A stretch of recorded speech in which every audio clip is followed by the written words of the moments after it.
Mysterious জোনে সকলকে স্বাগত জানাচ্ছি। আমি সুদীপ আছি আপনাদের সাথে। আজকে দুটো গল্প শোনাবো, দুটোই বেশ মারাত্মক ভয়ঙ্কর। একটি একটা পুরনো বাড়িকে কেন্দ্র করে, আরেকটি একটা পুরনো রেল স্টেশনকে কেন্দ্র করে। দুটো ঘটনাই আপনাদের খুব ভালো লাগবে। আর হ্যাঁ, শ্রোতাদের কাছে আমার একটাই রিকোয়েস্ট, যদি গল্পগুলো আপনাদের শুনতে ভালো লাগে, এই ধরনের গল্প পেতে আমার চ্যানেলটিকে সাবস্ক্রাইব করে বেল আইকনটি অন করে দেবেন। তাতে নতুন নতুন গল্পর নোটিফিকেশনগুলো আপনাদের কাছে পৌঁছে যায়। শুরু করছি আজকের দুটো ভয়ঙ্কর গল্প। প্রথম গল্প, কাল রাত্রি। তৃষা ২৬ বছর বয়সী একটা লেখিকা, ভৌতিক গল্পে বিশেষ আগ্রহী।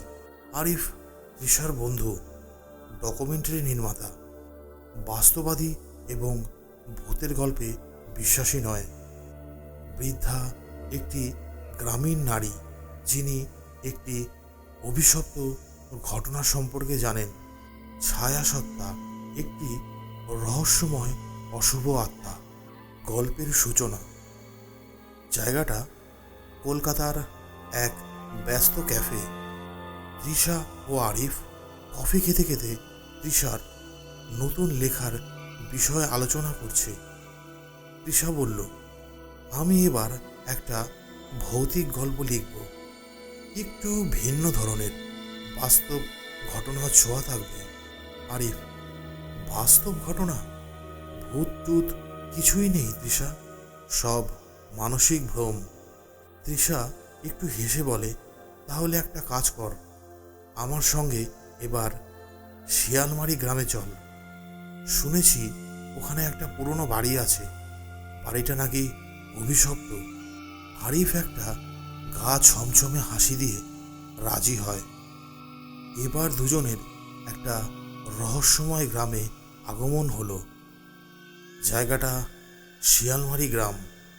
তৃষা ও আরিফ জীর্ণ নির্জন রাস্তা ধরে গ্রামের মাঝামাঝি এসে পৌঁছয়।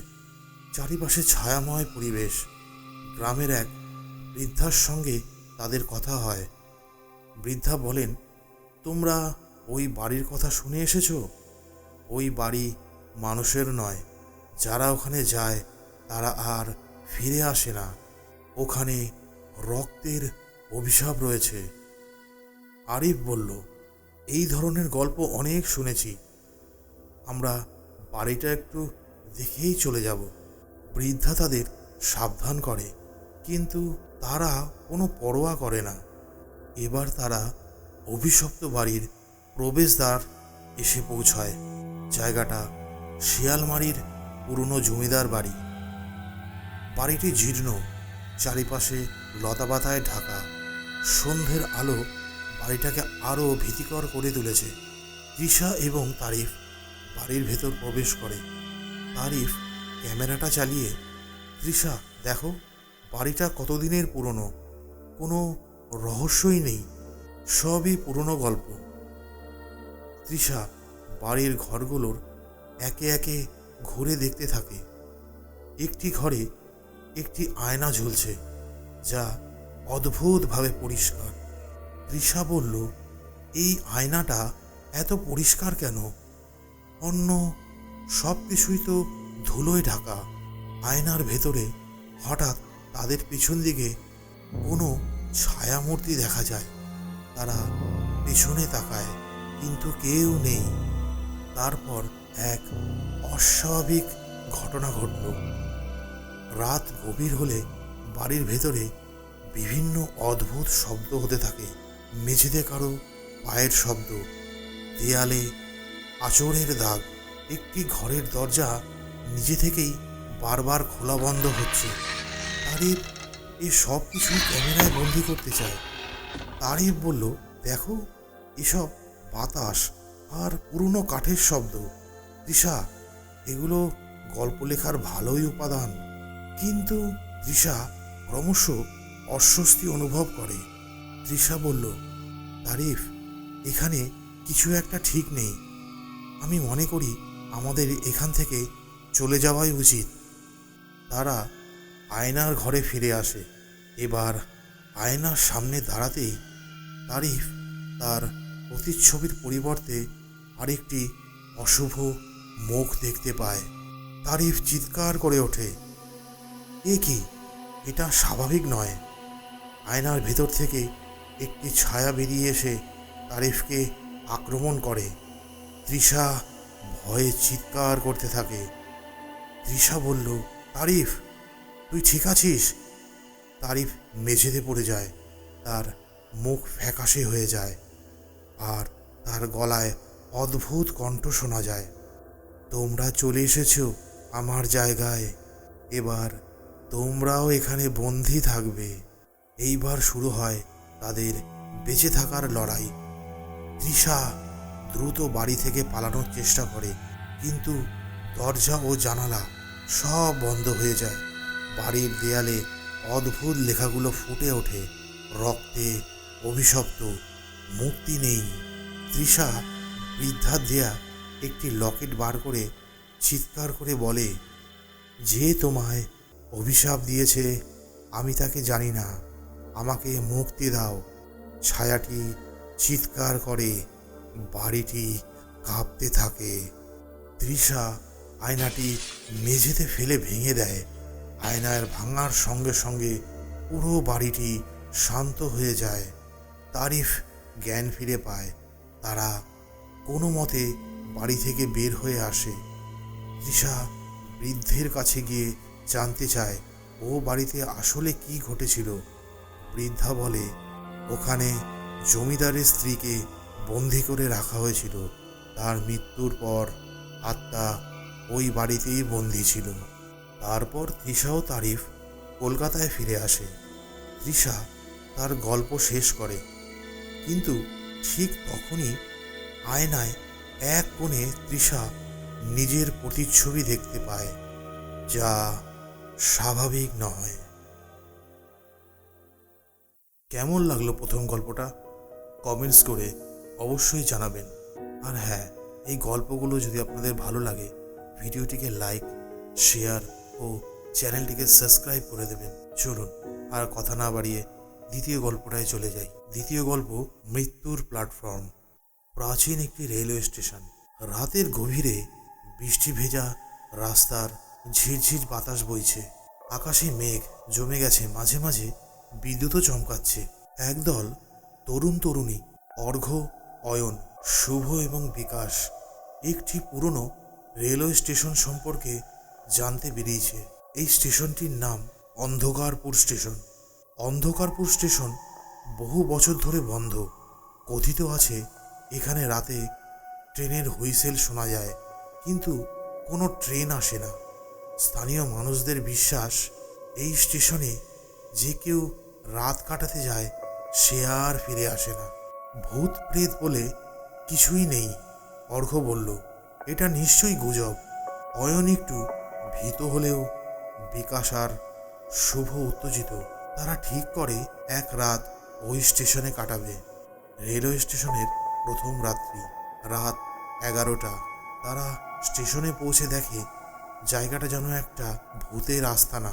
প্ল্যাটফর্মের চারিদিকে গাছপালায় মোড়ানো, পুরনো বিল্ডিংয়ের জানলাগুলো ভাঙা।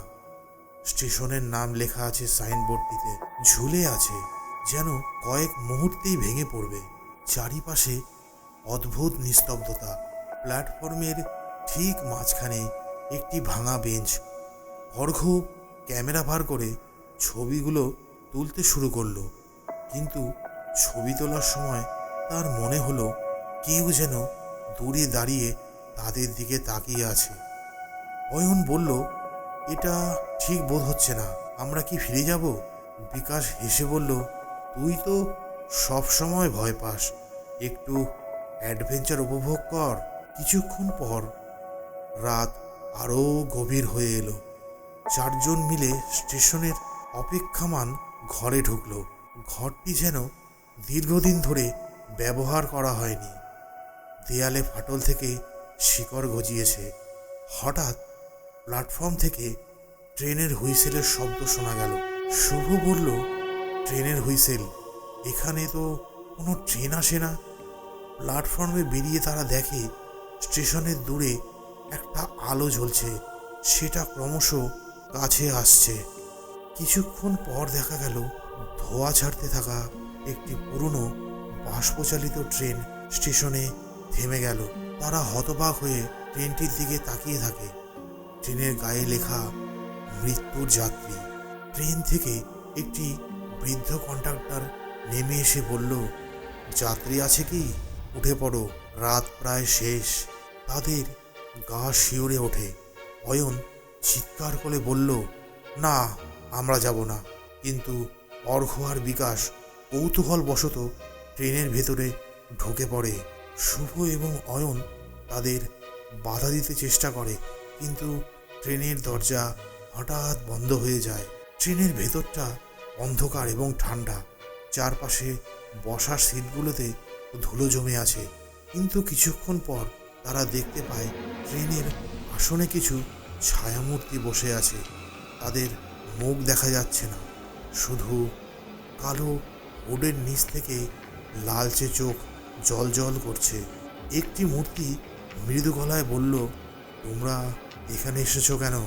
তোমরা জানো না এই ট্রেন থেকে কেউ ফিরে যেতে পারে না? অর্ঘ্য সাহস করে বলল, তোমরা কারা? এটা কি ধরনের জায়গা? মূর্তিটি বলল, আমরা সেই সব আত্মা যারা এই স্টেশনে অভিশপ্ত হয়েছি। এখানে যাত্রা শুরু করলে আর ফিরে যাওয়া যায় না। হঠাৎ ট্রেনের ভেতর লাইট জ্বলে ওঠে। তারা দেখতে পায় ট্রেনের প্রতিটি আসনে রক্তমাখা মৃতদেহ বসে আছে। বিকাশ আতঙ্কে চিৎকার করে ওঠে, আমরা এখানে থাকবো না, দরজা খোলো। কিন্তু দরজা আর খুলছে না। ট্রেন চলতে শুরু করে। ট্রেনের জানলা দিয়ে তারা দেখতে পায় বাইরে অদ্ভুত সব দৃশ্য। মনে হয় তারা কোনো অতিপ্রাকৃত জগতে ঢুকে পড়েছে। শুভ ট্রেনের কেবিনে গিয়ে দেখতে পায় ট্রেন চালকের কোনো শরীর নেই, কেবল একটি কঙ্কাল ট্রেন চালাচ্ছে। অয়ন ভয়ে কাঁপতে কাঁপতে বলল, আমরা এখানে মারা যাব। অর্ঘ্য বলল, না, আমাদের একটা পথ বার করতেই হবে। ট্রেন হঠাৎ একটি অন্ধকার ট্যানেলের মধ্যে থেমে যায়। কন্ডাক্টর এসে বলে, তোমাদের সময় শেষ, এবার নেমে যাও। তারা ট্যানেলে নেমে দেখে সেখানে একটি বিশাল দরজা। দরজার ওপারে শোনা যায় করুণ চিৎকার এবং কান্নার আওয়াজ। বিকাশ বলে, এটা যেন নরক, আমরা এখানে এসেছি কেন? অর্ঘ্য দরজা খুলতে গেলে দরজা থেকে একটি কালো ছায়া বেরিয়ে এসে তাদের গ্রাস করার চেষ্টা করে। শুভ পেছন থেকে একটি ভাঙা লোহার রড তুলে ছায়াটিকে আঘাত করে। দরজাটি বন্ধ হয়ে যায় এবং তারা ট্যানেল দিয়ে দৌড়ে ট্রেনের দিকে ফিরে আসে। তারা ট্রেনে ফিরে এসে দরজা খুলে স্টেশনে নেমে পড়ে। কিন্তু স্টেশনে নেমে তারা দেখতে পায় চারপাশে কিছুই নেই। প্ল্যাটফর্ম ধীরে ধীরে বিলীন হয়ে যাচ্ছে। অয়ন কাঁদতে কাঁদতে বলল, আমরা কি আর কখনো বাঁচব না? কন্ডাক্টরের ছায়ামূর্তি দূর থেকে বলল, এই ট্রেন এবং এই স্টেশন তোমাদের কাছে ফিরে আসবে, যতবারই পালানোর চেষ্টা করো না কেন। চাইলে আপনারাও আমাকে ঘটনা পাঠাতে পারেন। আপনার জানা কোনো ভৌতিক ঘটনা বা কারো জীবনে ঘটে যাওয়া কোনো ভৌতিক বা অলৌকিক ঘটনা যেটা অন্য কোনো চ্যানেলে শোনানো হয়নি। ঘটনা পাঠানোর ঠিকানা মিস্টেরিয়াস জোন 526@gmail.com অথবা হোয়াটসঅ্যাপ করতে পারেন আমাকে 7980229048 এই নম্বরে। লিখে কিংবা পরিষ্কার ভয়েস রেকর্ড করে ঘটনা পাঠাতে পারেন, আমি পাঠ করে শোনাবো।